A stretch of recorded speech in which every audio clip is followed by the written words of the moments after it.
Welcome back. Welcome back. Well. You've been waiting to pour that for some time, haven't you? I have, man. I have. It's been too long, brother. How you doing? You know, surviving. Yeah. Barely, dude. Barely. Yeah. Life happens, man. Life happens, and that's all you can do sometimes. Just try and hold on, man. Just try and hold on. Yep, we got good things coming up, though. Good things coming up. Good episode today. Yeah. I don't even know where to start. You wanna rehash some stuff of the past couple of weeks? You just want to jump into this week type situation? Well, I mean, this week, dude, this is special, man. This is special. I mean, when we hit the airwaves, bro, we're usually talking about an event in Vegas or somewhere else in the US of A, man.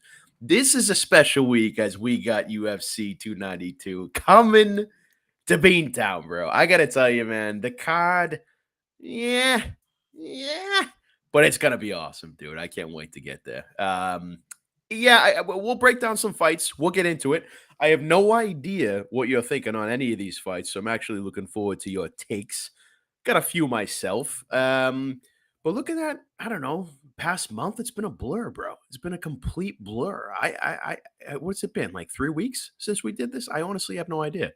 I don't know. I know I was pretty bummed when we didn't record for the Gaethje fight because I was all over Gaethje, but it's been a while. Life sucks, and I'll just point out that while you were talking, I downed a Corona Light already. So that's how this podcast is going to go because it went down way too easy. Way too easy. Nice. I mean, it's Corona Light, but dude, so are you rolling with Corona Lights for this episode? If so, how many? There's a cooler at my feet. We'll just leave it at that. Okay. Nice, dude. Nice. Yeah. I got a Lion Kugel summer shandy that I just polished off, and now I just poured that beautiful glass of Yellow Spot, man. I gotta say, it's my favorite Irish whiskey. Picked it up a couple weeks ago when I was over there, and it's delightful, if I must say. Yeah. All right, let's get into it. Actually, before we get into it, I'm really sick and tired of losing the last leg of a parlay. Oh yeah, you had a bad beat, man. Bad beat. 2. Well, one was especially ridiculous, man. The Cub Swanson fight. Come on. Yeah, so Hakeem Dawodu was the last leg of a parlay. He was like minus 1,400 as the fight ended. I went to go grab a beer. I came back and saw Cub Swanson's hand raised, and I thought, no, I just entered into a parallel universe. Like, what the fuck just happened? He knows, dude. He knew he didn't win. I at least saw his reaction, and he openly admitted in the presser that he lost. I mean, that was a 10-unit swing for me. Like, that could have been a 10-unit. Now, I did hedge, so I was up money, so can't complain. But 10 units would have been very nice. You can't complain, bro. Then fucking last night, I almost swept the fucking Dana White Contender Series. The main event, the minus $400 minus 400 favorite, fucking loses. Doesn't even show up to the fucking fight. Again, last leg. Did I hedge? Yes. But I'm sick and tired of losing these fucking potential 10-unit fucking parlays with one fucking leg. Now, what I've told myself is I've saved it all for UFC 292. 292 is right. When I don't lose. I'm not going to lose a fight. I'm going to pick them all correctly, and, you know, it is what it is. I'm not going to lose one fight this weekend.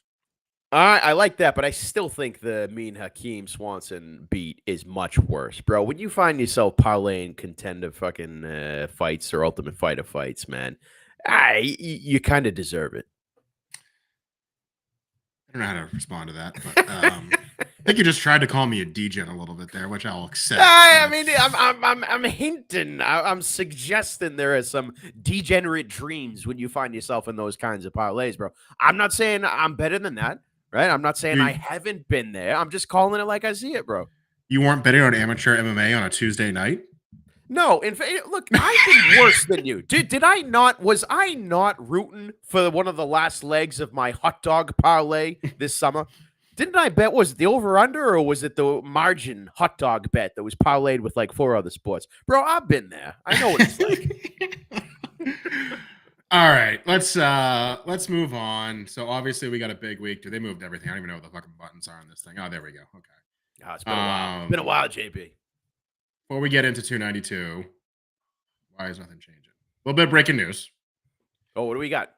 We're going global, man. You're leaving me. You're leaving me for an extended period of time here. It's true. Geographically.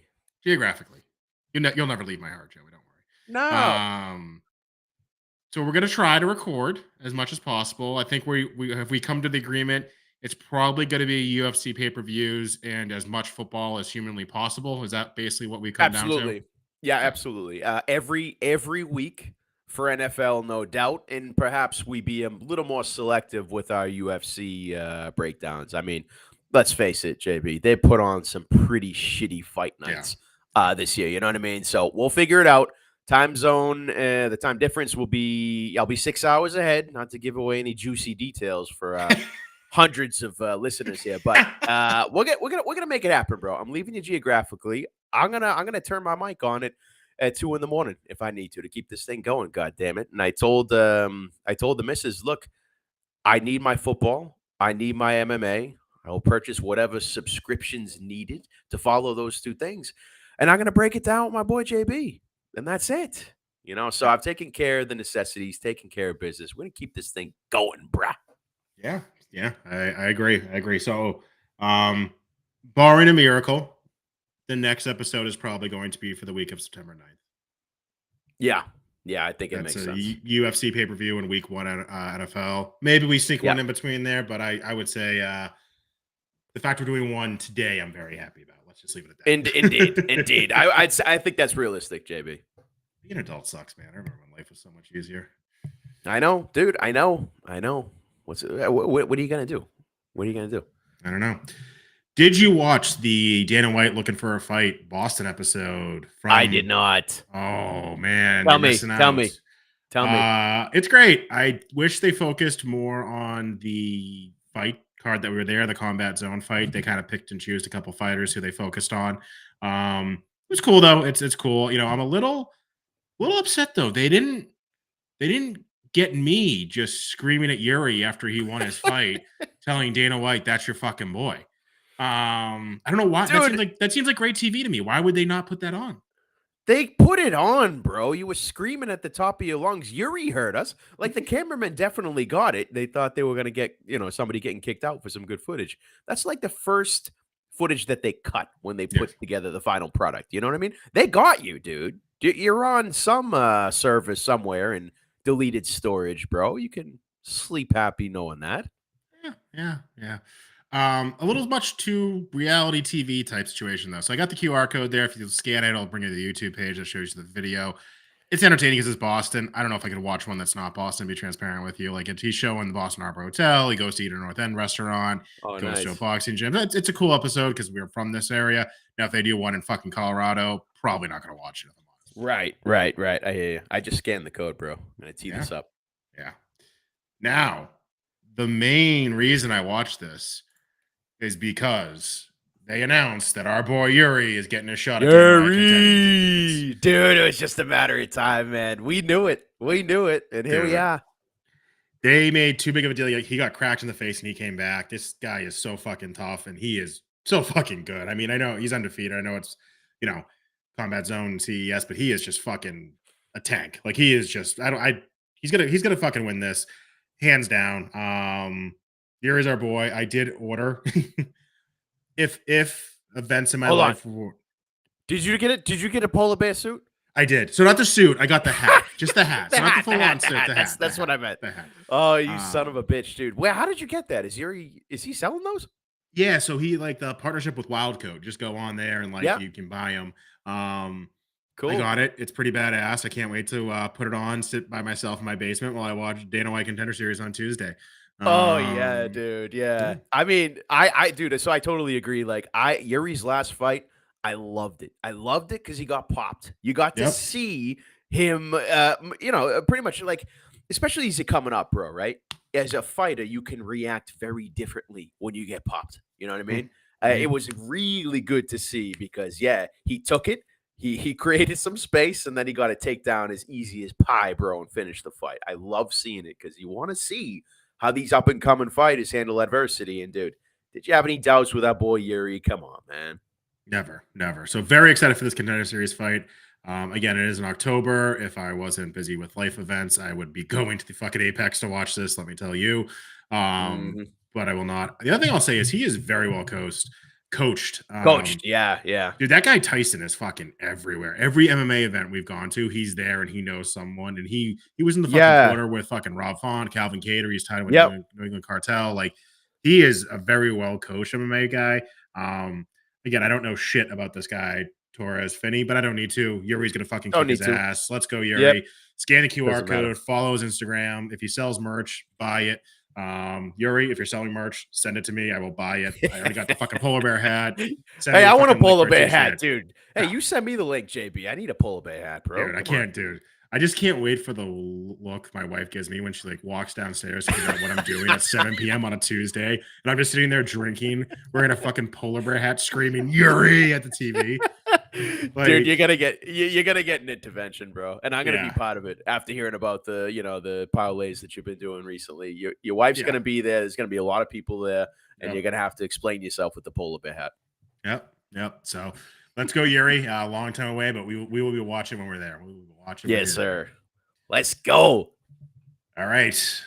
292. I can't believe we're here. Oh, baby. Yeah, me neither, man. Me neither. How do you feel? How do you feel about the card? Be honest. I feel okay about the card. I would feel Yeah. Cejudo being taken off sucks. Mhm. Jeff Neal being taken off sucks. There's been That a lot of sucks. cards here that have gotten thing, and I'm sitting here like, who's going to miss weight, and then they're going to pull another fight, and we're going to be left with a 10 fight pay per view card. Yeah. I still look at it, and there's some big fucking names on this card. Now, maybe it's There people are. a little past their prime, but there's some big names on this card. I think what is hard for me to swallow is that Gaethje Poirier card was fucking awesome, It right? was. It And that's was. 291. And then what's 293? Isn't 293 the what is 293? Why am I blanking? That's not the Jones one, is it? Negative. Oh, Adesanya Strickland. That's the one in Yeah. Australia. I mean, like, no thanks, bro. No thanks with that fight. No, but my Um, boy Tai Tuivasa is on that card, so Yeah, there's some entertainment value, but I mean, yeah, I get your point, man. After the Gaethje Poirier cut, I get it. I mean, for me, I'm not overly excited about Ultimate Fighter finales and all that shit, especially when they separate like veterans and newbies. Like, what are you gonna get me excited with an Austin Hubbard fight in the finals of the fight? Come on, bro. Like that doesn't do it for me. You get 30% of the card, or no, there's 12 fights, so it's less than 30%. Women's MMA. I don't know how how I feel about that. I hate Aljamain Sterling. I just I don't know, man. It's one of those pay-per-views that I would get, I would buy, but I would not feel great about it and really hope that it would deliver, as opposed to a pay per view that you buy and you can't fucking wait for, which was the Gaethje Poirier pay per view. You know what I mean? Agreed.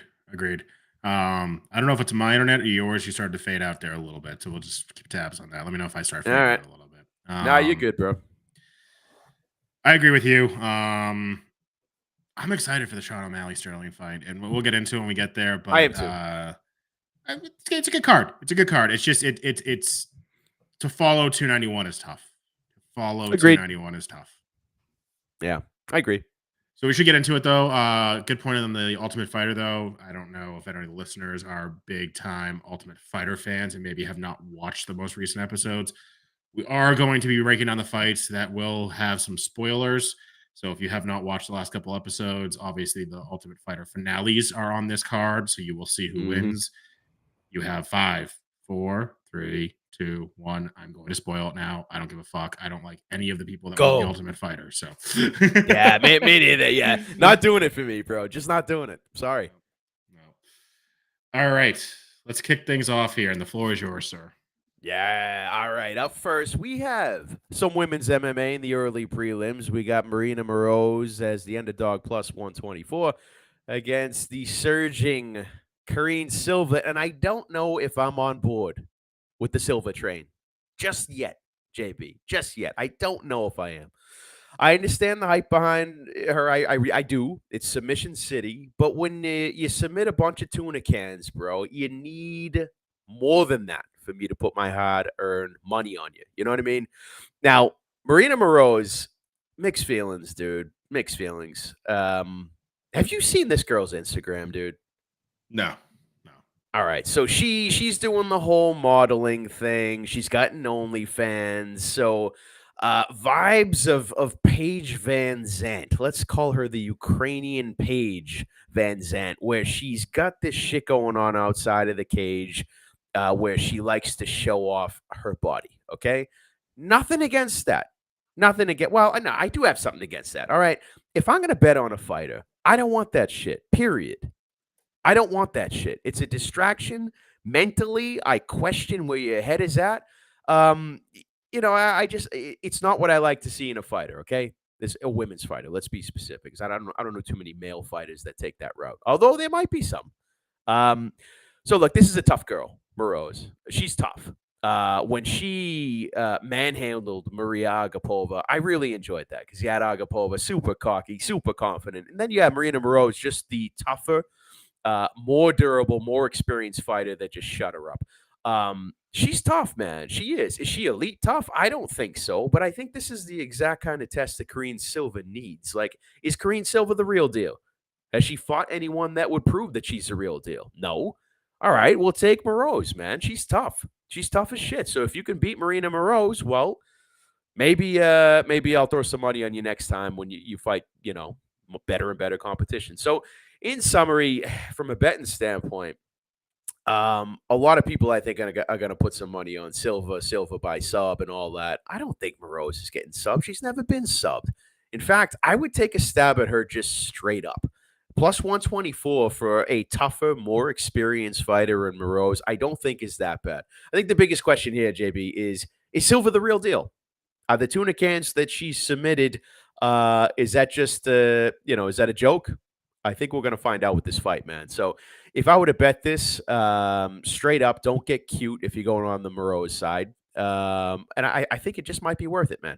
But then again, bro, first fight of the night, early prelims, women's MMA. Let's kind of pump the brakes here. All right, let's pump the brakes.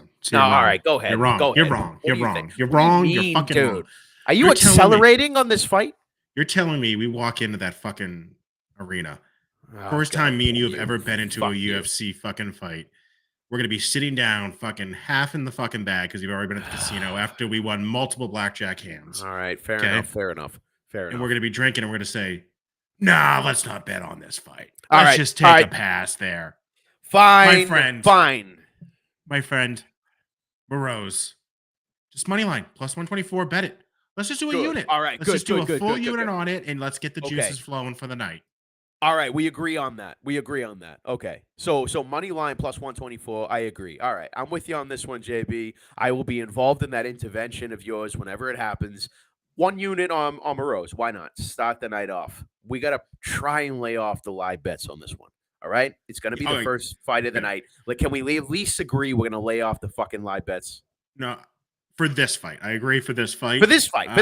Yes. We place the pre-fight wager after we walk in. I want to see the weigh-ins. I want to see the walkouts. I want to place the fight right before they do the announcement, or place the bet right before they do the announcements.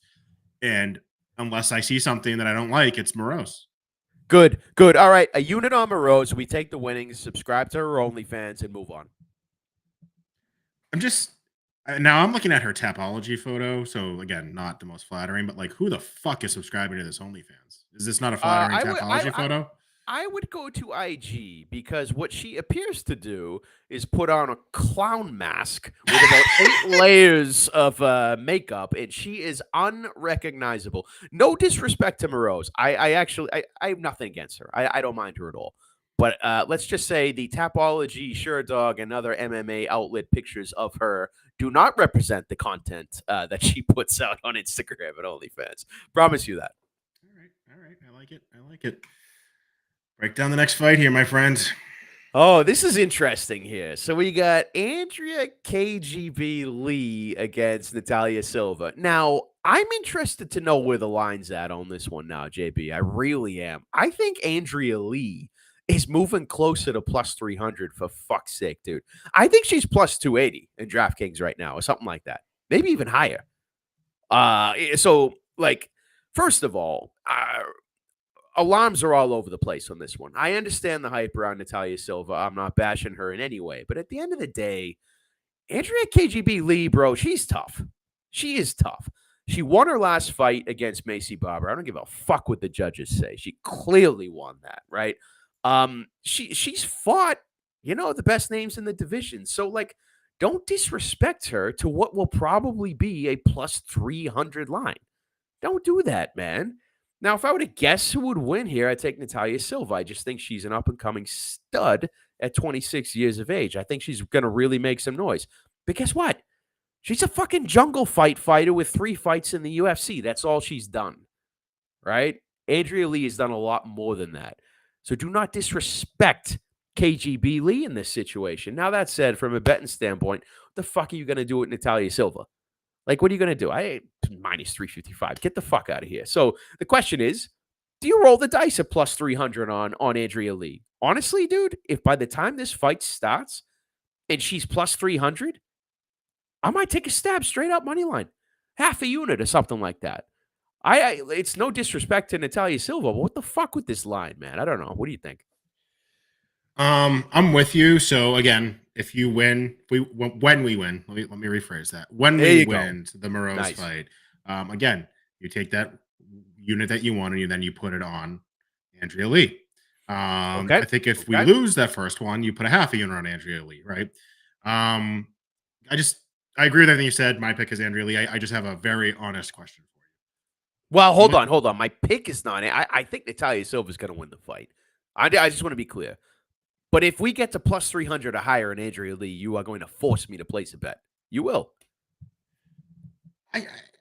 My pick is Andrea Lee. I'll go as far to say my pick is Andrea Lee. Ballsy as fuck. I love it, dude. Love it. And you know what? Let's just parlay the first 2 women's fights. Okay, let's call it Morose Lee. Let's just fucking go. Let's start getting crazy here. All right, let's start going crazy. All right. We'll sprinkle. I'm not going to agree to that right now, but after a few whiskeys at the casino, I'm vulnerable. All right. My honest question for you is, I'm looking at her Tapology page and Andrea KGB Lee, and she's got a bikini on that has the USSR on it and blah, blah, blah, all that stuff. She was born in Texas and fights out of Louisiana. What am I missing here? I don't. So, okay, the KGB reference, there's another reference to the old USS of R. And I don't know. I'm going to be honest, bro. I don't know. She's from Texas, right? She's from Texas, fights out of Louisiana, was born in 89. So, like, yeah, it's either she's fascinated with the old Soviet Union or she has roots there. I would assume it's the latter, but it could be the former. Very confused, but so leave it alone. I got nothing. I got nothing for you. Let's go, Andrea Lee. Get to plus 350, baby. Oh, here we go. Plus 195, GM3, Gerald Mearshot versus Andre Petrosky. Now, bro, listen to me. You're going to hate me, bro. You're going to hate me for this. We've had a nice run with GM3 round 3 sub props. We've had a nice run with it. We've had an amazing run with it. Let's be honest. I'm pulling the plug on GM3 in this fight. I'm pulling it. All right. I think Andre Petrosky. I think this guy's going to do something. I think he's going to make a little bit of a run for himself. 32 years old. It's now or never. Dude's an incredible athlete. Really good wrestling. His striking could be a little more crisp. But I mean, the dude, he's on a tear, man. He's on a tear, and I think he's. I don't know, dude. GM3, he's just looked really bad when he gets hurt in the first round, which he often does. Now, can Petrosky hurt him in the first round? I think he can. Dude throws heat. He's not very technical with his striking, but he throws power, man. And if GM3 gets caught, he just kind of collapses. It's just kind of sad. And I just think Petrosky gets it done here. And I think minus 238, to be honest, is a great price in this situation. Parlay material, in fact. Now, if you're on the GM3 side, which I'm guessing you are, because he's your boy, I don't hate it. I don't hate it, right? Because Petrosky, he could get subbed. Dude, if you get subbed by fucking, what's his name? Brian Battle, which he did, you could get easily subbed by GM3, right? But I got Petrosky in this situation. I think money line is good. I could see Petrosky knocking GM3 out. I could see him even submitting GM3. I could see that as well. I think Petrosky by finish was not sexy enough for me, so I said, screw it, minus 238. Let me find somebody to parlay Petrosky with. That's it, man. GM3, I just can't do it anymore. I can't do it after just seeing the way that he's been losing lately. I can't do it.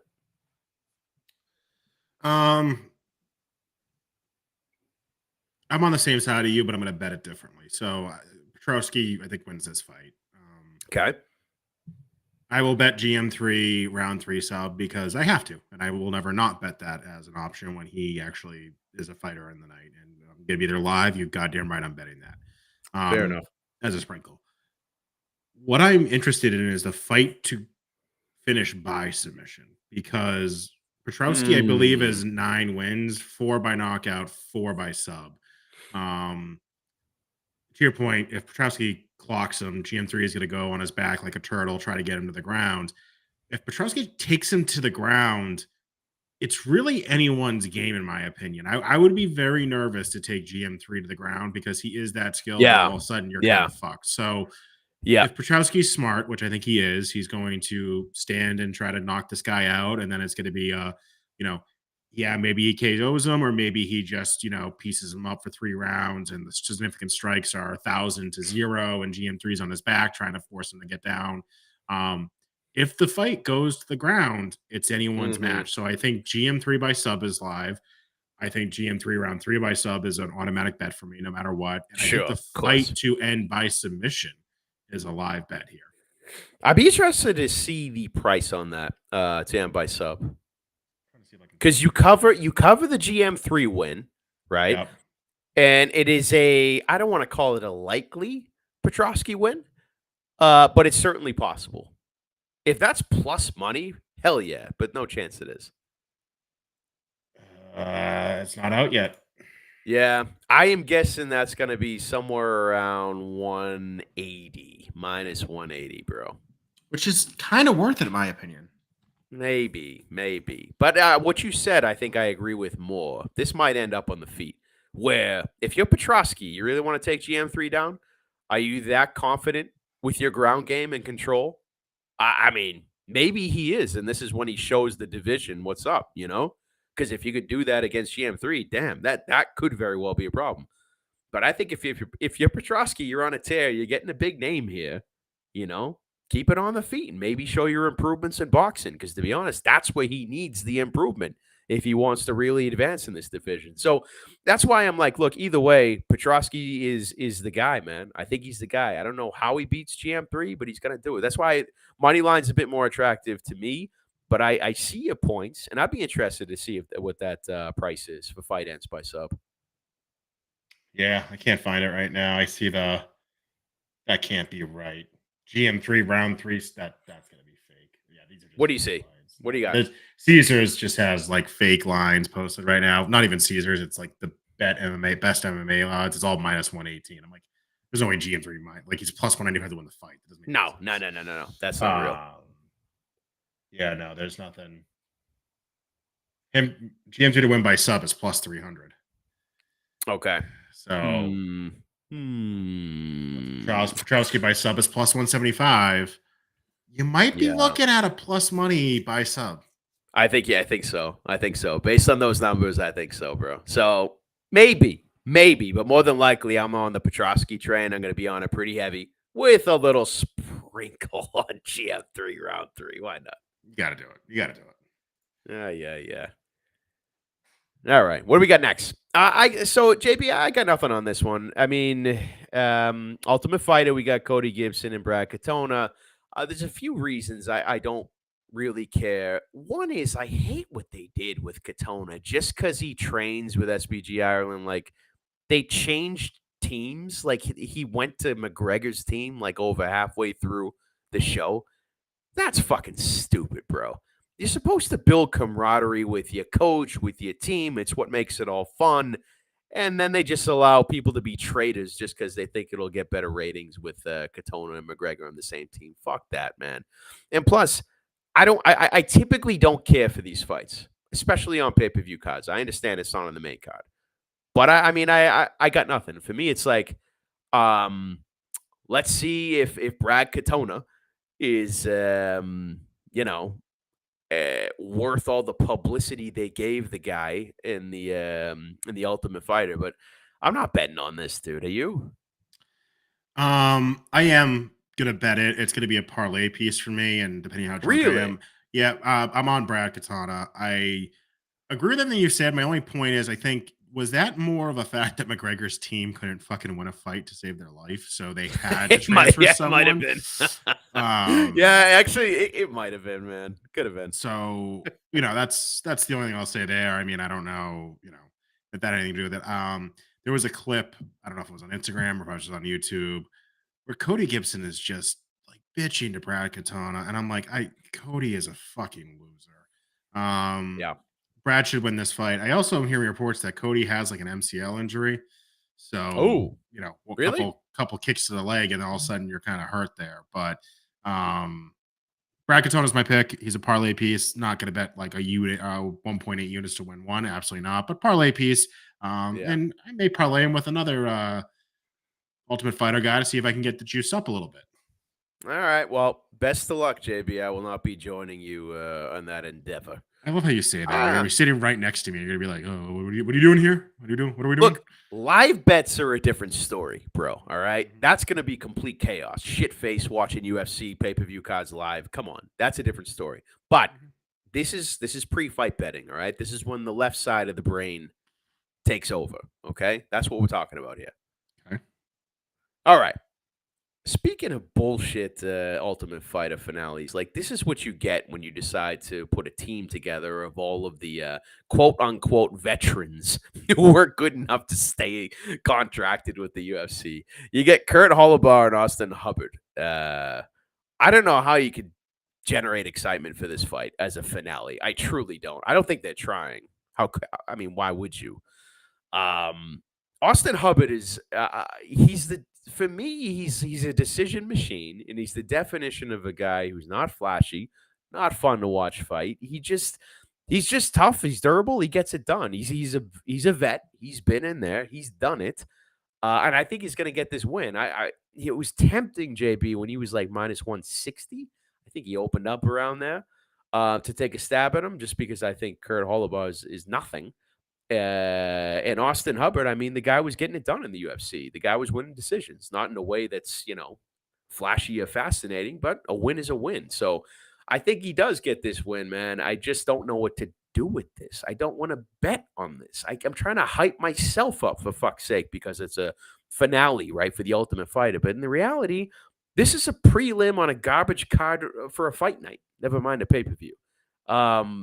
So if I can somehow fit Mr. Austin Hubbard into a parlay with him by decision, I would imagine that prop is probably, I don't know what, minus 130 or something like that.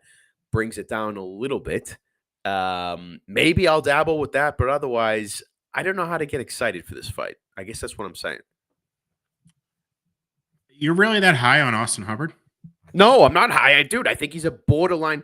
Like, I don't want to call him a bum because he's not. I don't think he is a bum, man. He trains at Elevation. He's got solid experience. He's won fucking 8 decisions, man. Like, I'm not high on him. I just know he can compete at the UFC level and win fights. I know that because I've seen it. I mean, the guy, how many fights does he have in the UFC? Almost 10. And he's won what, half of them, right? So that tells me the guy can compete in the UFC at the highest level of MMA. Can you say that about Kurt Hollabaugh? No. The guy's never fought in the UFC in the past, what? I don't know, a few years anyway. So he was a former contender series guy who was given a shot in the UFC. 3 fights, he lost them all. Finished in 2 of them. You know what I mean? That's my logic. I know Austin Hubbard can hang in the UFC. I know Kurt can't. He hasn't. Right? They gave him 3 fights. He lost all 3 and got finished in 2 of them. That's my thinking. All valid points. I'm on Kurt. Did you Why? watch his last Why? fight? Did you Why? watch his last fight on I Ultimate didn't. Fighter? No, No. no, Okay. no, I didn't. So try and Um, sell me here. I'm not gonna sell you. All I'm gonna do is tell you to watch that fight before the pay-per-view. All right. Don't watch the whole episode. This is why I hit the Ultimate Fighter. It's a fucking reality TV show. Just YouTube the Yeah. fight. Um, he's a tough motherfucker. It was a great fight. Okay.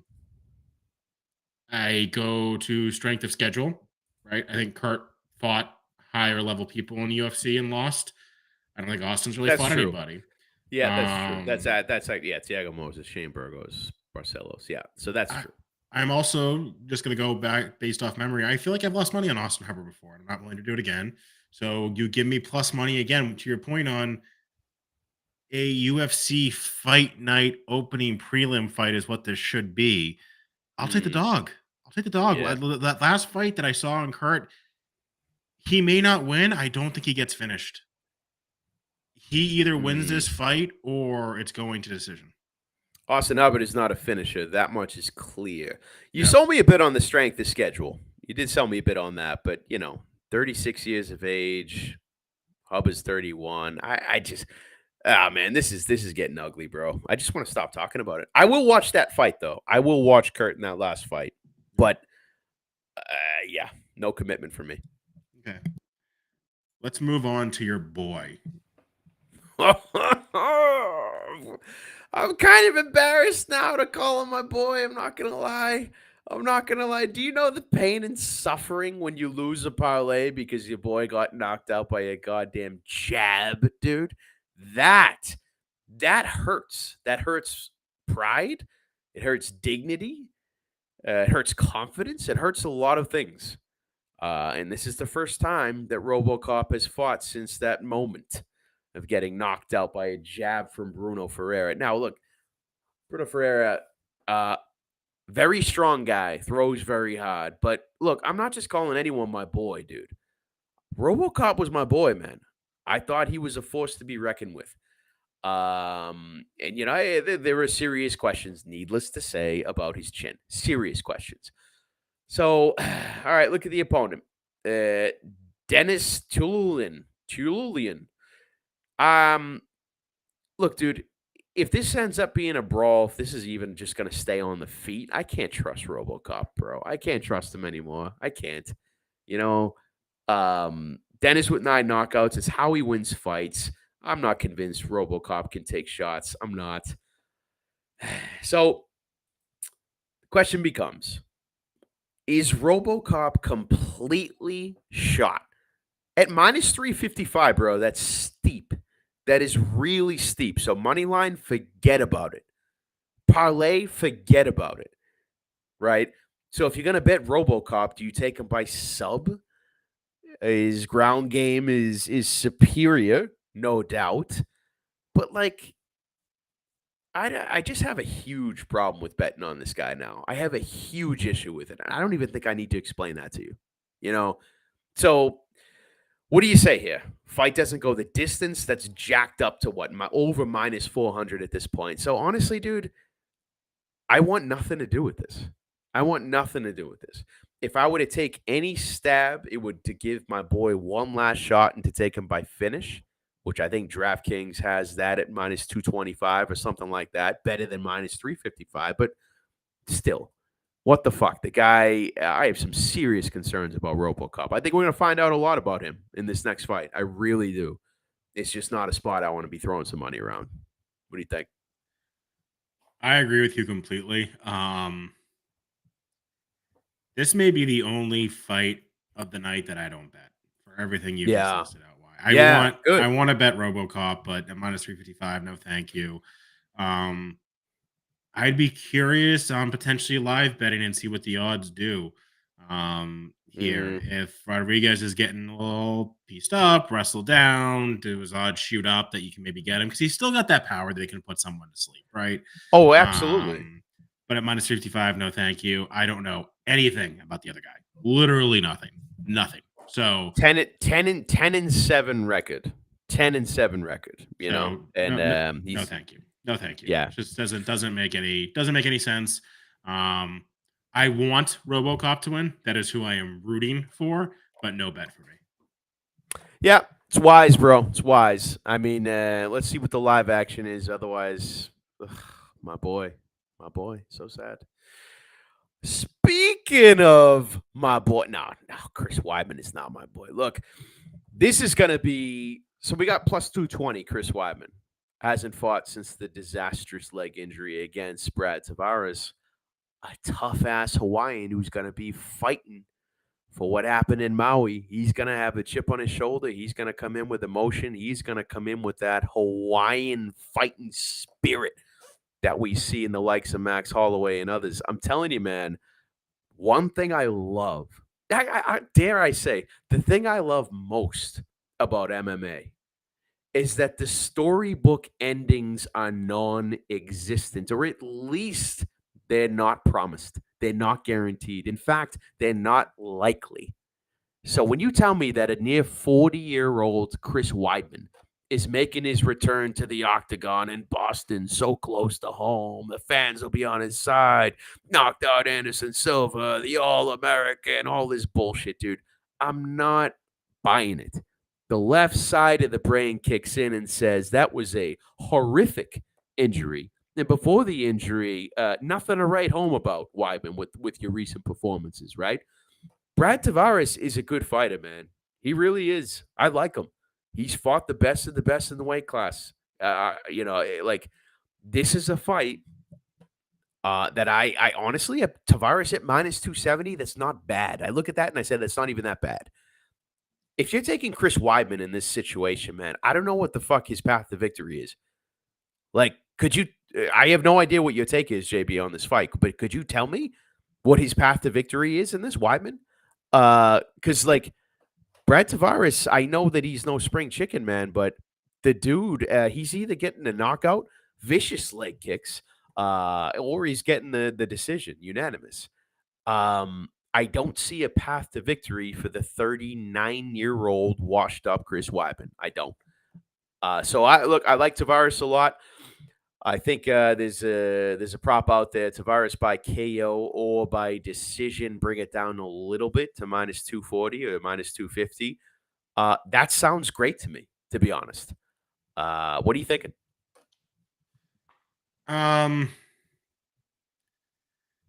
Tavares should win. Are you concerned about Weidman's wrestling? I would be if he was 10 years younger. Fair. I don't know many 39, 40-year-olds that dominate fights with their wrestling. I don't know many of them. Yeah, no, you're right. I think Tavares wins. I'm not. Maybe a parlay piece minus 270 is too steep for me. I don't know if, like, again, my concern is Weidman gets a takedown and then lays on him for 3 rounds, right? Like, doesn't do damage, but the control time, there's no damage being done. That's my only concern here, is why I'm hesitant to put any money on this fight. Yeah, I can understand that. I just don't think Weidman poses a threat. I don't. I think if Weidman is able to get a takedown, I think Tavares will be explosive enough to get up, to get free. And I think if it's on the feet, forget about it. So I'm banking on this fight being on the feet. I think Weidman is going to want to clinch up. He's going to want to try and be close, but I don't see the storybook ending, man. I'm against them in general, especially in this situation. Nothing against Weidman as a fighter. In fact, he's in many ways a legend. But when you are almost 40 years old, coming off an injury like that, with really no impressive performances recently, it's just no. This is a with confidence, Brad Tavares, and yeah, this for me is a parlay piece. As far as straight up money line, am I going to put 2 units on it? Probably not, but a clear parlay piece for me. Yeah. Only thing on Brad is I'm looking at his record here, and like his last win was the Poirier McGregor 3 card. Before that, his last win was the McGregor Poirier 2 card. Before that, his win was 2018. So he is not good. And I don't disagree with anything you said. But again, this is my concern with the minus 270. Brad Tavares is not good. I'll tell you what, man. I think at this point in their careers, right? I think Brad Tavares is the better fighter than Chris Weidman, given the age, given the injuries, given the circumstances. I truly believe that. Tavares has been in the UFC since 2010, right? He's coming up on 14 years in the league. The dude is a true vet. And the dude, like, he can still strike, he can still throw. I don't think anybody's concerned about a Chris Weidman knockout. I don't think anybody's concerned with that. So then the question is, how does Weidman win the fight? If he's not going to outstrike Tavares, maybe like you said, JP, is he going to out wrestle him for the entire fight as a 39-year-old? Maybe, but I'm not betting on that. That's not where I'm putting my money. So I get it. I'm sorry. I'm fading Chris Weidman in this spot. Tavares parlay piece. I'll probably join you on that. We'll see. Crowd's going to be going nuts for Weidman, bro. Judges will be going nuts too if it goes to the card. Fair, very fair. All right. While we move on to I just lost. They changed these fucking buttons on me, and we have not done this. Like, this is painful. I'm not gonna lie. Dude, muscle memory's failing, bro. We gotta do this more often, bro. You forget the buttons. We don't know how to advance slides. The ticker isn't moving. Fuck, dude. Okay, so the next fight, Batista versus the last-minute replacement in Damon Blackshear. So I did. Take a time out here for a second. You talk about this fight. I'm going to grab another beer because these Corona lights are going down so good that the cooler is now empty and I need to go get more. Dude, so I knew you were going to need like 20 of those. When you said you were drinking Coronas, I'm like, how many do you have? All right, anyway. Yes, so continue. I don't mind Blackshear stepping in. I really don't mind him stepping in with what? I think it was a week's notice, 7 days notice or something like that. I would have liked to have seen Cody Garbrandt. I'm not going to lie. Again, in many ways, a legend of the sport. Might take some heat for saying that, but dude, I would look forward to seeing Cody live, really. But I mean, I would take Bautista against Cody all day, and that's what I was planning to do. Bautista's a good fighter, man. He is. Damon Blackshear is one of my favorite up and coming fighters. I mean, he was even before he pulled off the twister in his last fight. The problem is, I don't know if Damon Blackshear is quite ready for Mario Batista. I don't know if he's quite ready for a fighter of this caliber. I don't.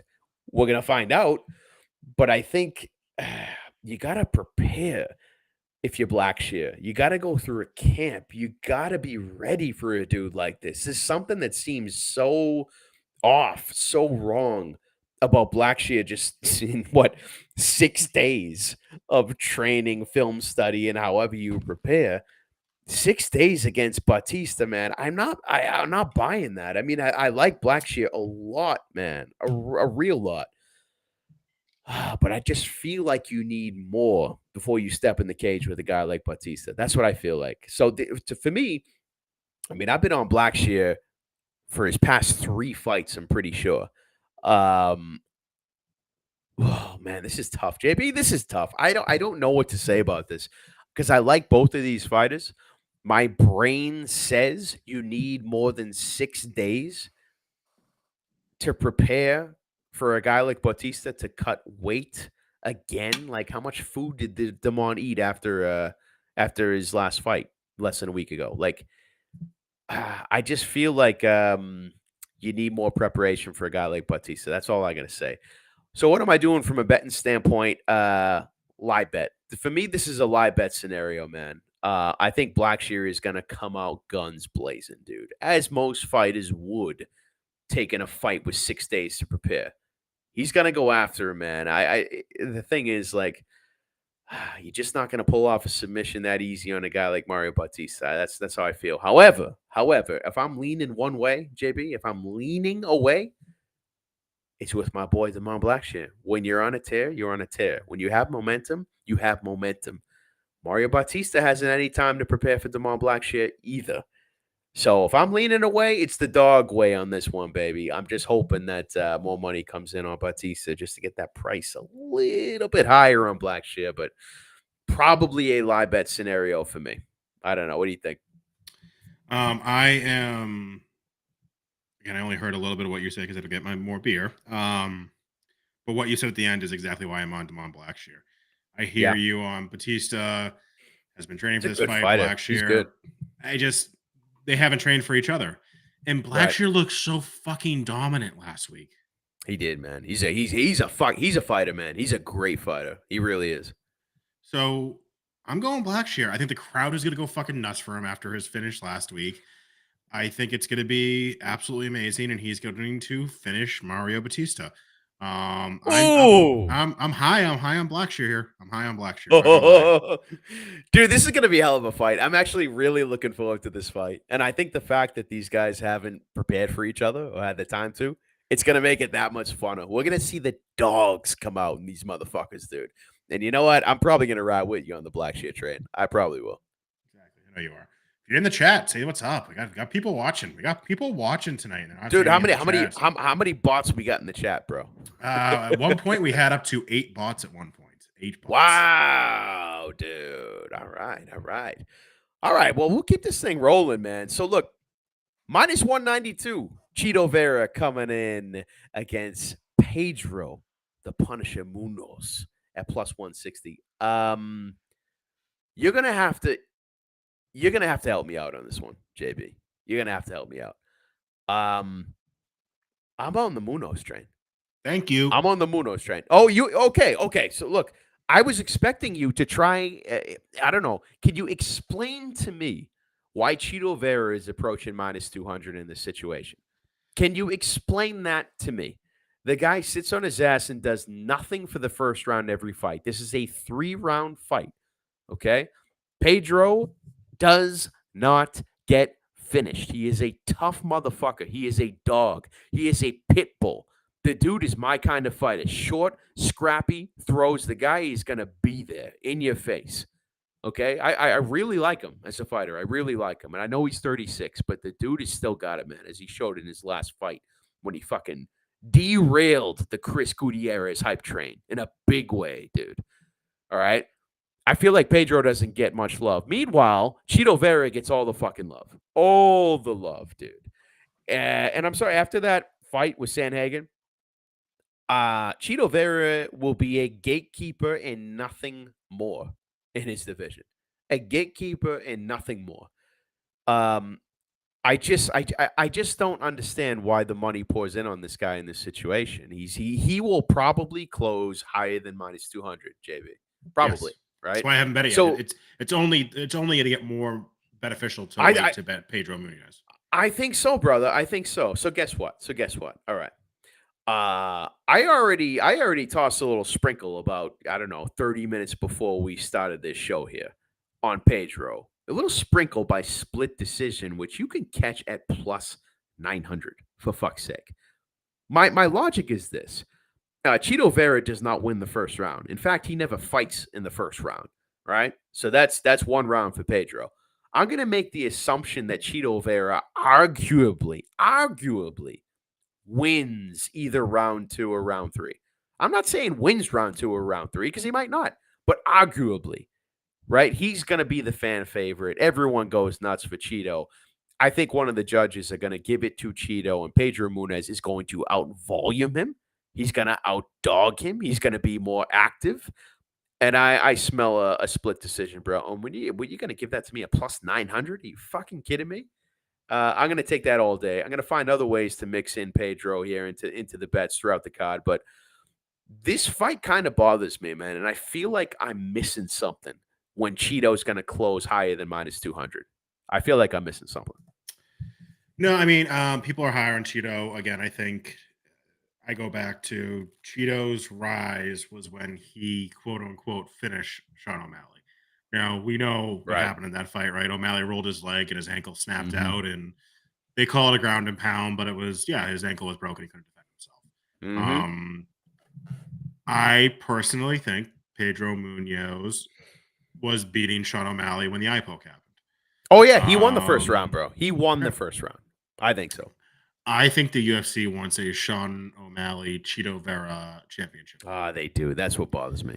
I know. So I'm big on Munoz here. This is probably a 2-unit play for me alone. And he'll be in a parlay. I may stay away from how the fight ends simply because, to your point, I could see it decision. I could see split decision. I could see Pedro Munoz by sub. I could see a lot of things No, happening here. it's going to the cards, man. These guys don't get finished, dude. They don't. Yeah. What I really don't want to happen, because the winner of this fight, like let's just call it is what it is, right? The winner of this fight is going to be fighting for the belt after. Now, Sterling has made it abundantly clear if he wins, he's moving divisions, right? Yeah. So how do you not give Sean an interim fight if that happens again? I don't know. Like if you're saying he's the number one contender and then the champion leaves, like how does he not get an interim title shot? It would be against the winner of this, unless they're gonna throw Marab up there and say Marab versus the winner of this fight. Well, yeah, I mean, what about Sandhagen? I mean, Sandhagen, as boring as it was, he won his last fight. And He's not. I agree, like ranking wise, but he's not who the UFC would want to be champion because he's boring. I agree. Yeah, I agree with that. But I mean, you can't. Well, look, let's see what happens, bro. Let's see what happens. I agree with you that the UFC would salivate over a Sugar Sean Cheeto Vera matchup if Sugar Sean wins or loses. I think the more probable thing they'll go after is if O'Malley loses and Cheeto Vera wins, that fight's gonna happen. Oh yeah. And Pedro Munoz, for what it's worth, said in the I don't know what Q&A session today that he's seen Sean O'Malley in the hotel and he wants to knock him the fuck out. Dude, the guy's a dog, man. Young Punisher, bro. So look, I'm glad we're both on the Munoz side. Let's see what happens. And hey, let's get that split decision, man. Let's go. All right. This fight pisses me off more than any fight on the entire fucking card. Really. I'm not looking forward to this fight at all. You know what I was looking forward to? Ian Machado Gary. Dude, fuck this. This is like a Washington Redskins thing with me. Whoa. No, dude. No. What do you mean, whoa? Okay, sorry. The Washington football team. Washington football team. Whoa. All right, look. My point I believe that they're called the Commanders now, my friend. My point is they'll never be the Commanders. The same way that Ian Machado Gary will never be Ian Machado Gary, okay? The Commanders will always be the Washington football team or the Redskins. I think more hilariously, probably always the Washington football team, right? But Ian Gary will always be Ian Gary to me, all right? I was really looking forward to Jeff Neal derailing the hype train. I really was, JB. I was all over it, man. I really was. I thought that this was going to be it. I'm not excited for this fight at all. Not now. Look, much respect to Neil Magny. The guy is game. The guy always wants to fight. He's one of the few dudes that has actually been like, nobody wants to fight Khamzat Chimaev. I want to fight him. Let's go. Like, nobody was saying that shit but Magny. Magny is ready to go. Now, why is he ready to go? Is he trying to make a run for the belt? No. He knows he's not going to do that. I think the dude is just trying to milk the cow, man, for all that it's worth and just try and make as much money as he can before he rides off into the sunset. That's what I think. This is not going to be a competitive fight, JB. This is not going to be a competitive fight. I do not believe it will be. I thought Jeff Neal would have been competitive, and I think Neal as a dog could have even derailed the hype train. But instead, I have to look at a line with Ian Gary at minus 500, for fuck's sake, against, a guy that's it is what it is, JB. Neil Magny is a gatekeeper. Ian Gary will pass the gatekeeper because I don't think he's a bum, man. I really don't. I don't hate Ian Gary. I just want to see him truly tested. I want to see him really tested. And I thought we were going to see it at UFC 292 in Boston, bro. But instead, we get a fight that will not be competitive and the hype train will roll on. So we got to wait for another day for Ian Gary to really be tested, man. I want nothing to do with this fight. I threw Ian Gary by sub because it's the only line that makes even a little sense at minus 550. You're going to take Ian Gary at minus 500? Like, I don't know, man. I'm probably going to stay away from this with the exception of a Hail Mary parlay, which I already bet, which is Ian Gary by sub and a bunch of other nonsense. But, bro, I'm just bummed out, man. I'm not looking forward to this fight at all. A couple counterpoints. So I guess I'll stay that this is. I'm going to bet Neil Magny, and I'm going to keep it isolated on its own. No parlays. L- You can't Love bet. it. You can't bet Gary in anything, in my opinion. Minus 500 just has parlay buster. You lay too much chalk, you lose. Your night's over. I can't bet Gary at this price. I also, if Gary wins this by knockout in round one, I will eat my words, and I will probably not become a fan of him, but I will start to respect him. He did finish D Rod pretty easily, and D Rod's our boy, right? Like we like D Rod a He lot, is, so yeah, true, that true. hurt. Um, I'm blanking on who he fought. It was the John Jones card, only because I remember we were at Encore. He was, in my opinion, losing that fight, and then he turned it Um, on round 2 or 3 and just pieced up the guy and ended up getting the TKO. But like it was yeah, it was Song. questionable. Yeah, It yeah. wasn't Song Yadong.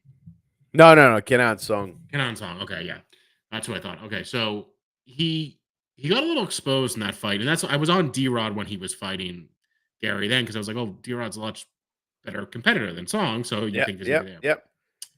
Um, I think Neil Magny has a shot here. It's a How? So tell me, bro, tell me. I love that you're on the Magni train, but please, like, how do you have any kind of confidence in that? it's not so two things. One, you're big on you thought Jeff Neal could derail the hype train of Gary, I thought so. correct? Yeah, yeah, yeah. You know who beat Jeff Neal in 2021? Neil Magny. Oh, Jeff Neal's been around for a while. Ah, come on. Yeah. Yeah, yeah, yeah, yeah. Neil Oh, Magny, man. calling facts. Dude, Calling he's facts. past his prime, 36 years. All right. Oh, come on. Don't give me Okay, that so no, no, shit. no. So he beat he beat Jeff Neal at 2021. Hmm. Neil Magny's losses, like you said, shot caught. Okay, he took that fight on. Probably shouldn't have, but whatever.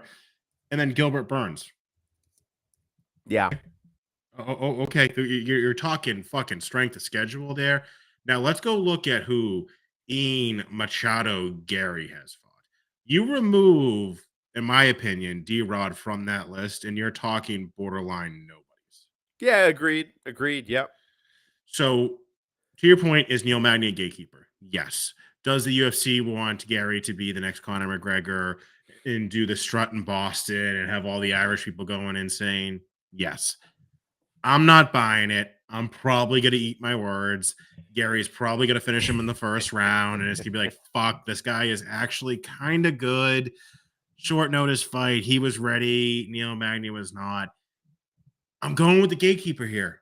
I All just right, think he bro. has a shot, bro. I mean, look, I'm not like the thing is, I think Ian Gary is that good, and he needs somebody really good to derail him. That's not going to be a guy in Neil Magny, a decision machine. If this goes to the cards, you think that they're going to raise Neil Magny's hand when the future of Ian Gary is there in the arena, ready to grab the mic and sound like a fucking idiot trying to be Conor McGregor? That's what I hate, bro. You know what I mean? It's like I think Ian Gary is a great fighter. I just don't like what he's trying to become in terms of his character. Anyway, I think we've spent enough on this fight. I don't even want to talk about it anymore. I'm that bummed out about it. I respect you going on the dog side. If Neil Magny wins, I will give you a fucking kiss on the fucking cheek, dude. But Ian Gary's gonna take this, man. Not even competitive. You're probably right. Just from a betting standpoint, just take a shot at Love it. Magny. Do not put. How bad are people going to feel if they put Gary in parlays and that's what costs you? I will find a lot of enjoyment in that. Anyway, let's move on to the co-main. We got a title fight. Weili Zhang against Amanda Lemos. Now, Weili minus 310. I think that's. Uh, I think it's about right. I think it's about right, JB. I think Weili is a very well-rounded martial artist. Very well-rounded. I don't know how Rose did that to her twice. I'm still struggling with that, man. I really am. I think Amanda Lemo is dangerous for sure. But I get a lot of confidence in Weili. I really do. I think it's she's gonna fall off soon in the next couple of years. I mean, Weili's 34, bro. You know what I mean? So I think in the next couple of years we're gonna see her downfall. I don't think it's this fight. I really don't. So from a betting standpoint, minus 310. Money line way too steep. Will I find a way to mix her into a parlay? Probably. Whaley over 1.5. For example, I saw on DraftKings is down to minus 110. So I mean, minus 310, way too steep. Minus 110 is much better. And I think at 1.5, this fight's still going to be going on. That's what I would guess. So am I in that? I understand the dog appeal on Lemos. She's got some skills on the feet, bro. So a knockout, it can happen. And if you talk about age, and Lemos is already 36. So I mean, like, I think Lemos is going to bring it. This is her shot, bro. This is her shot, no doubt about it. So we're going to see the best of her. I just don't think the best of Lemos is going to be enough to take out Whaley. That's what I think. From a betting standpoint, I am eyeing Whaley and over 1.5. Minus 110, I think, is a great price. And if anything, that's what I'm doing. I'm not trying to get cute with this fight, though. What do you think? So I want you to help me with my timeline here to make sure I have this right. So Whaley lost the belt to Thug Rose, and that's when Thug Yeah. Rose was saying, I'm the best, I'm the best, I'm the best, Yeah. whatever. They had a rematch. Thug Rose won that by split decision. Mm-hmm. And then Thug Rose may have fought a couple other people, but then she lost the belt to Cookie Monster. Correct. And Whaley then beat Cookie Monster, and that's how Whaley has the belt. Easily beat Cookie Monster, choked the shit out of her, and submitted her in the second round. Okay. That's why I said, like, I don't understand the Rose interaction with Whaley and Rose. Those two fights. I mean, look, the head kick, that was like fucking, that happened really quick. You get caught, we get it. It's MMA, right? But yeah, that sequence of events, JB, is correct. I'm on Whaley. I'll probably try to take her boy. inside the distance, which is probably not going to be plus money if I'm looking at that. I don't see the double chance on it right now, but Whaley by KO is plus 110, sub is plus 400. So you're probably at a better price to take it inside the finish. But JB, look, you said plus 110 for the KO. Yeah. Let me persuade you. Whaley over 1.5 minus 110. You get her by decision, and you get her by all the awful things Whaley will do to Lemos when Lemos gets tired. I think it's a good price, man. What is it? So you're saying by decision? No. Minus 110. You get Whaley to win and over 1.5 rounds. Minus 110. So I'm banking on the fact that Lemos can sustain stuff for basically 1.5 rounds. Which I think she will. Should. Should. I'm just saying, if you're looking at a Whaley KO at plus 110, like, what the fuck? No. KO and sub is minus 150.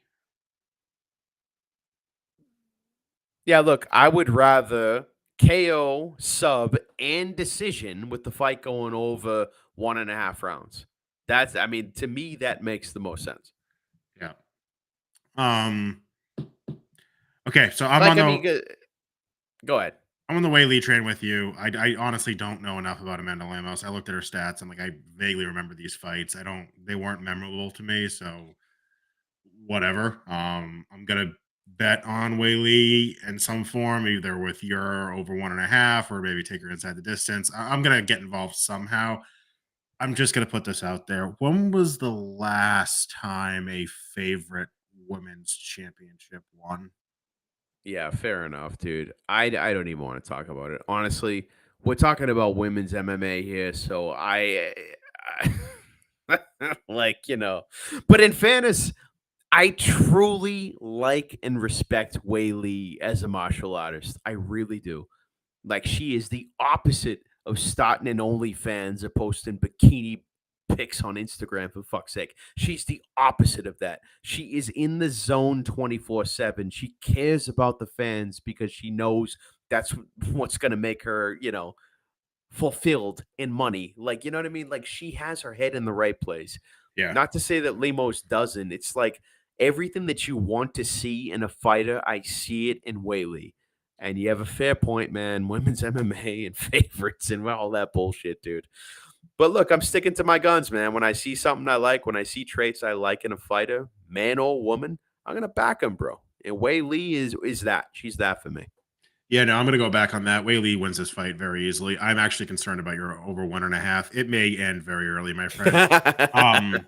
So let's just talk about like, and then we'll move on because I know we get the main event coming up here. Um, Angela Hill split the decision. I have mixed feelings Ah. about Angela Hill. Lost to Jessica Andrade. Fair. She's nasty, right? That's a fair loss in my opinion. Oh, she beat the Karate Hottie. She beat the Karate Hottie. Mm-hmm. And then Yeah. Oh yeah. and then beat Marina Rodriguez and somehow is fighting for the title. So you I beat do. the Yeah, karate I know. hottie Marina Rodriguez and then you're fighting for the title? How? Yeah. How? So yeah. You split decision, beat Angela Hill, lost to Yeah. Jessica Andrade, beat the Karate Hottie, beat Marina Rodriguez. In fairness, I do like Marina, and she beat her pretty convincingly. And then you're fighting for the belt. I'm sorry. I'll take Wei Lee. I'll take Wei Lee all day, bro. Agreed. Agreed. All right.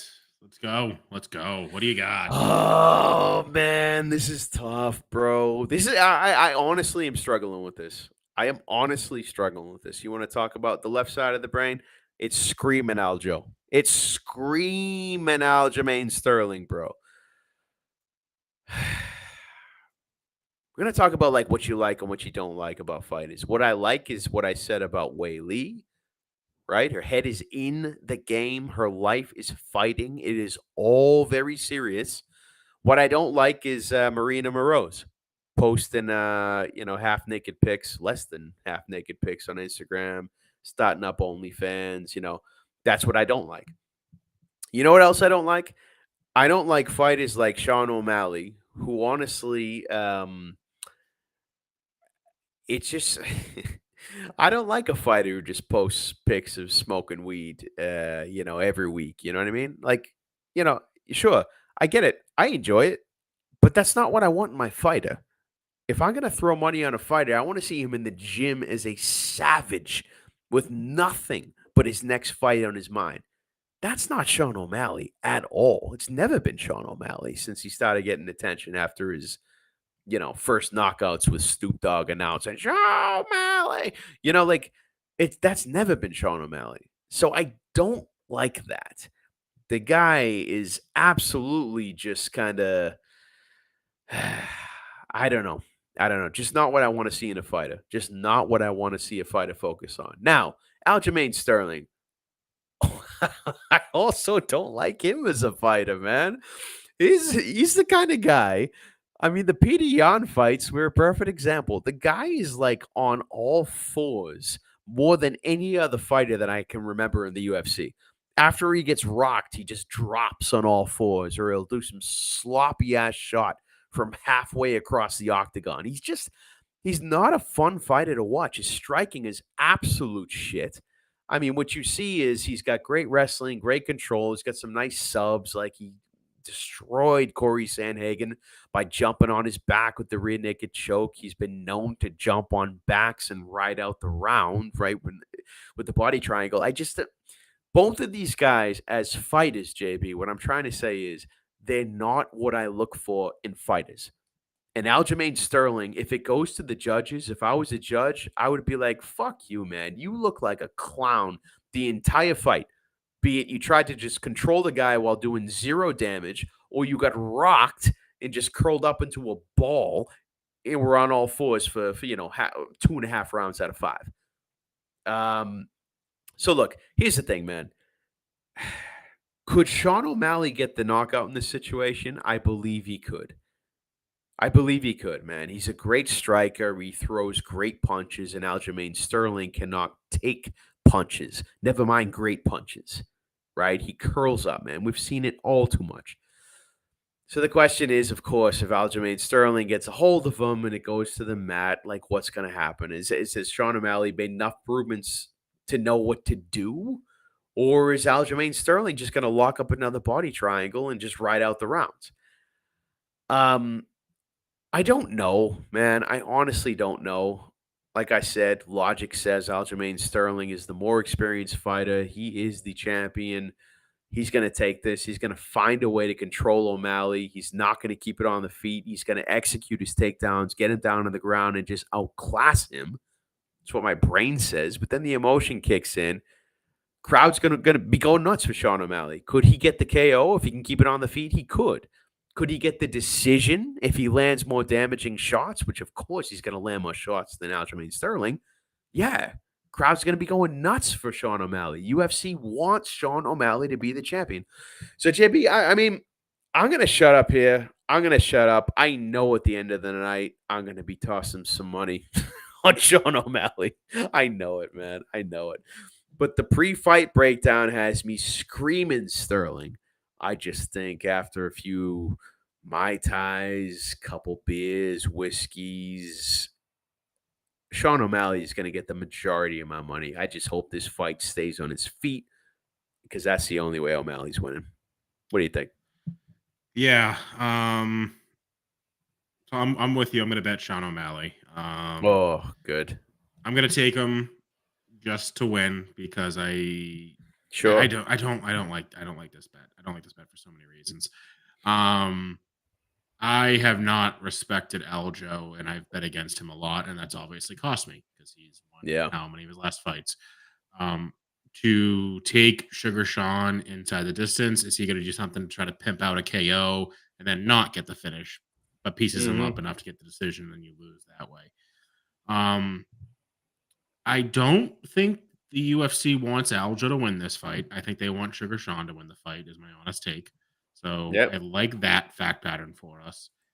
Here's the issue: is it's just kind of crazy to be a massive championship fight, in my opinion, because I'm looking at the last couple fights here, right? So Aljo split decision against Henry Cejudo. In your opinion, did he beat Henry Cejudo? Nope. Thank you. Okay, so then he beat Dillashaw. Dillashaw was basically fighting with one. Oh, he handicapped. Right? Handicapped, bro. The Peter Yan fights, split decision, he won, and then obviously we have the knee.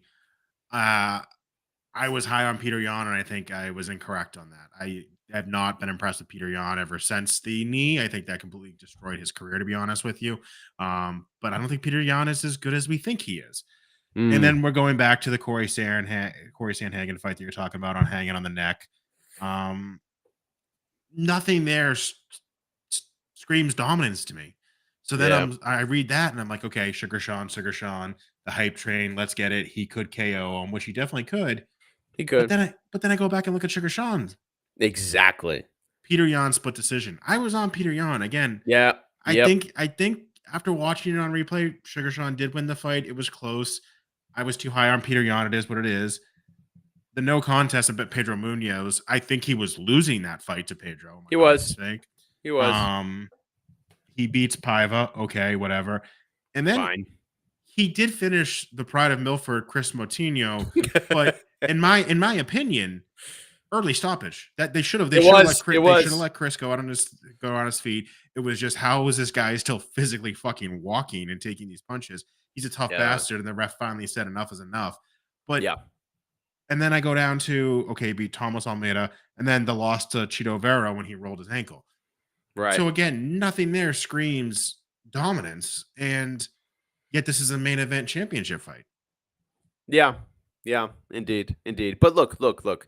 I think the fact that Sugar Sean made it so competitive with Yan, now regardless of who won the fight, who you thought won the fight, right? The fact that he made it competitive with Yan, I think was I was impressed. But Aljo is not Peter Yan in the sense that Yan is a boxer. You know what I mean? Mm-hmm. So that's not Aljo, and that's not what Aljo is going to bring to this shit, man. So I struggle with this, man. I really do. I think I play your Sugar Sean because it's not fun to bet Sterling. Like, let's just call it. Of course. Call a spade, bro. I mean, that's it. And that's why I openly admit when we are there live and Bruce Buffer is screaming at the top of his fucking lungs in Sugar Sean's face, that's when we are going to make some stupid bets on Sugar Sean O'Malley. And I think, look, maybe there's a sprinkle on KO. Last time I checked, that was plus 330, which is honestly not that appealing of the money line at 210, right? So I think The move is going to be Sugar Sean, either by KO or by decision. Because honestly, if this goes to the cards, there is nobody in the crowd and including in the UFC that wants to see Aljamain Sterling get this decision, man. So look, if you're on the Sugar Sean train, which we will be shit faced off of our asses in TD Garden in Boston, it's going to be money line straight up, and that's it. Yeah, I think you're right. I think, and that's also the hype. I think Aljo is going to get booed and Sean's going to get cheered. And probably, you know what? Unrightfully so. I think Aljo, John Anik is obsessed with Aljo. Yeah. I I just find him boring and Sean isn't entertaining. Frustrating as fuck. When he has someone KO'd and he pimps out the shot besides fucking finishing him, I Mhm. scream at the TV, and that's where I'm concerned about taking the KO prop. Just take a money line because championship fight in Boston, you never know what's going to happen. And I think Sugar Sean's the play here. All right, last thing I'm gonna say, the only thing we have to worry about, JP, is the body triangle. The only thing we have to worry about is if Aljamain Sterling gets Sean O'Malley in the body triangle round after round, because that's gonna be it. I mean, Sean might tap. Has Sean ever been in a body Uh, triangle? no, I mean the body triangle is all about control, dude. So that's what Aljo does: just ride that shit out for the entire round, and then supposedly get the nod for the round. You know what I mean? Like body triangle is you're stuck, you can't move. You can sink in a rear naked choke from the body triangle, but Aljo just holds dudes there. So if that happens, is O'Malley skilled enough to get out of it? I'm gonna say probably not. So let's just hope that that doesn't happen. Sugar Sean, I'm really pulling for you because I'm going to do some stupid bets at the end of the night. Specifically, if I'm up money, which I'm going to be, it's going to be very, very interesting. All right, JB, that's it, brother. That's it. That's it. So, what do we have coming up? Oh, I don't know. Oh Just UFC yeah. 292. So, I'm in a couple chats. I got a shout out. I'm gonna butcher his Instagram name, so I want to make sure I get it right. We shout out, bro. Double Nichols. Double Nichols. Oh, is this Double this Nichols. this is a betting guy, isn't he? Double Nichols 55 underscore.